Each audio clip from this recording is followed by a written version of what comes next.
Dieu il m'a tout donné. Pourquoi je vais regarder ce que je perds alors que je gagne beaucoup plus? Je sais pas si t'as un pote qui risque de se faire taper par 20 mecs au fond du quartier. Je pense pas que tu vas y aller à sa place. Ben Dieu, lui, il est allé à ta place. Salut les amis, j'espère que vous allez bien. Ça me fait trop plaisir de vous retrouver. Ça fait tellement longtemps, c'est un truc de fou. J'avais besoin de me ressourcer avec Dieu et j'avais besoin de connaître la suite de ce que je dois vous faire sur cette chaîne. Et Dieu m'a fait des révélations, donc là c'est très clair. J'ai trop hâte de vous faire les vidéos en question. Déjà, il y a un court-métrage qui arrive en septembre. Il y a des témoignages, il y a différents sujets avec des invités qui vont venir sur la chaîne. J'ai trop hâte de vous faire ça.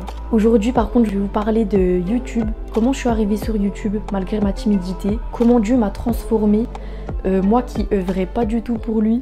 Alors, je sais pas si vous avez déjà été comme moi, mais à la base, je suis quelqu'un qui prie genre 5 minutes par jour, genre...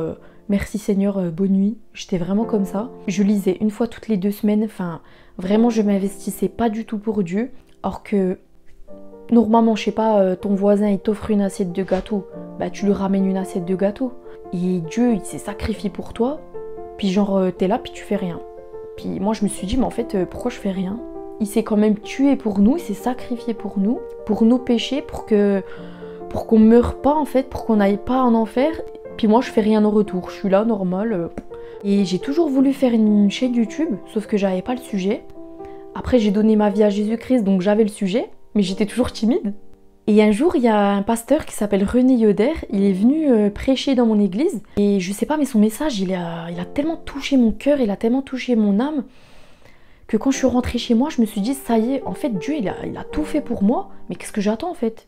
Du coup j'ai fait mon témoignage, les résultats. Oufissime, incroyable. Vraiment, je m'attendais pas du tout à ça. Donc gloire à Dieu. Et sauf que j'arrivais toujours pas à évangéliser. Pour vous donner un exemple, il y a à peu près 2 ans, Samuel il évangélisait dans la rue avec moi. Enfin, on était ensemble et il le faisait lui de son côté. Puis moi je lui disais mais Samuel arrête, je suis trop gênée, j'aime pas, fais pas ça quand je suis là. Vraiment j'avais trop honte. Et je me disais mais comment je vais évangéliser des gens alors que j'arrive même pas à leur parler? Bah, du coup j'ai acheté un t-shirt, j'avais un t-shirt chez moi, tout noir avec écrit en blanc Jésus t'aime. Du coup le truc il tape à l'œil et je me suis dit ben vu que j'arrive pas à parler avec ma bouche, c'est le t-shirt qui va parler.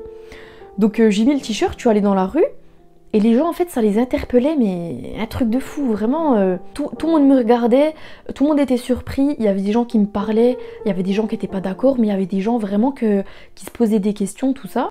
Et un jour, parce que moi je suis infirmière à domicile à la base, et en fait un jour j'ai croisé le fils d'une de mes patientes chez qui j'allais avant.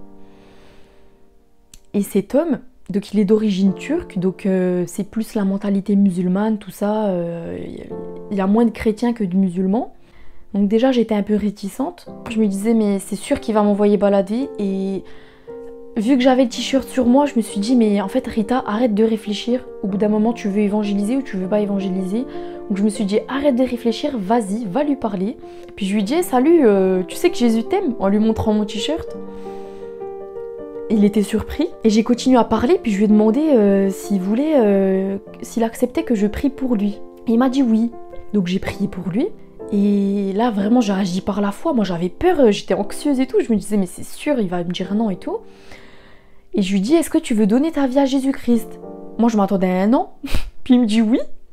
Or là, j'étais choquée. Je prie pour lui, je lui fais faire la prière du salut, il se met à pleurer. Il accepte Jésus-Christ dans sa vie, dans son cœur. Et en fait, gloire à Dieu, des fois, t'as peur des gens, t'as peur de certaines personnes. Tu te dis, la personne, elle va me dire non, c'est sûr. La personne, elle va m'envoyer balader, c'est sûr. Mais non. En fait, ça se trouve, c'est la personne de qui t'as le plus peur, qui a le plus besoin de Dieu. Ça se trouve, c'est cette personne à qui tu vas parler et qui va donner sa vie à Jésus-Christ. Donc arrête d'avoir peur. Dieu, il n'a pas eu peur, lui, de se sacrifier pour toi. Il n'a pas hésité une seconde. Je sais pas si t'as un pote qui risque de se faire taper par 20 mecs au fond du quartier. Je pense pas que tu vas y aller à sa place. Ben Dieu, lui, il est allé à ta place. Il est allé se faire taper à ta place. Je sais pas si tu te rends compte, il allait se faire tuer à ta place. T'étais censé mourir, tes péchés... il y a une conséquence, tu étais censé payer le prix de tes péchés et Jésus il est venu, il t'a dit va là-bas, je prends le prix de tes péchés, je paye à ta place. Je sais pas si tu te rends compte le truc de fou, genre Jésus nous a donné ça Nous, on n'arrive pas à lui donner ça. Donc c'est pour ça que je me suis dit, mais en fait, Rita, fais des vidéos, arrête d'avoir peur. Va évangéliser, arrête d'avoir peur. Quand j'ai donné ma vie à Jésus-Christ, j'ai perdu tous mes amis. Vraiment, j'ai été toute seule. Plus personne m'a parlé. Et ça m'a pas freinée. Dieu m'a tout donné. Pourquoi je vais regarder ce que je perds alors que je gagne beaucoup plus? Regarde ce que tu gagnes, regarde pas ce que tu perds. Si les gens ils veulent plus te parler, si les gens ils se moquent de toi, si les gens ils pensent du mal de toi, on s'en fout en fait. Tant que Dieu il pense du bien de toi, tant que tu rends gloire à Dieu, tant que tu fais la volonté de Dieu, on s'en fiche les gens ce qu'ils pensent. Et tu n'as pas besoin de connaître la Bible par cœur pour servir Dieu. Moi je connais pas la Bible par cœur. Et je l'ai plus appris en étant sur YouTube que chez moi à rien faire avant. Ben, j'ai jamais autant appris de Dieu qu'en le servant. Donc sers-le, attends pas d'être qualifié. C'est en le servant que Dieu va te qualifier. Dieu il n'appelle pas des gens parfaits, il va te qualifier pour le servir. Il cherche pas des gens qui savent déjà, il va te donner la connaissance pour faire. Donc voilà, j'espère que cette vidéo vous a plu, c'était une petite vidéo d'encouragement. Tout ça pour vous dire vraiment gloire à Dieu, maintenant j'arrive à évangéliser sans problème. Et toi aussi tu peux y arriver si tu as quelconque blocage dans quelconque domaine avec Dieu. Dieu va te délivrer de ça au nom de Jésus, que tu sois délivré maintenant suite à cette vidéo et que Dieu t'ouvre ton cœur pour le servir, pour œuvrer pour lui.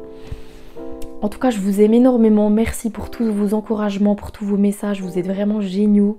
Vraiment, j'ai la meilleure famille en Christ qui soit. Je vous aime trop. Là, je vais essayer de vous faire des vidéos beaucoup plus souvent. Donc, me voilà de retour. Et je ne repars pas. Donc, à très bientôt dans une prochaine vidéo. Et je vous fais plein de bisous.